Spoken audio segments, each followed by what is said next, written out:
وأقبل فرس الحسين يدور حوله ويلطخ ناصيته بدمه، فصاح ابن سعد: دونكم الفرس فإنه من جياد خيل رسول الله. فأحاطت به الخيل فجعل يرمح برجليه حتى قتل جماعة.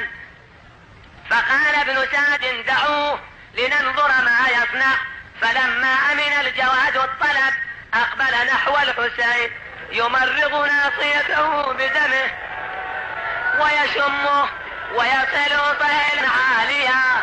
قال أبو جعفر الباقر: كان يقول: الظليمة الظليمة من أمة قتلت ابن بنت نبيها. وتوجه نحو المخيم بذلك الصهيل. فلما نظرنا النساء إلى الجواد مخزيا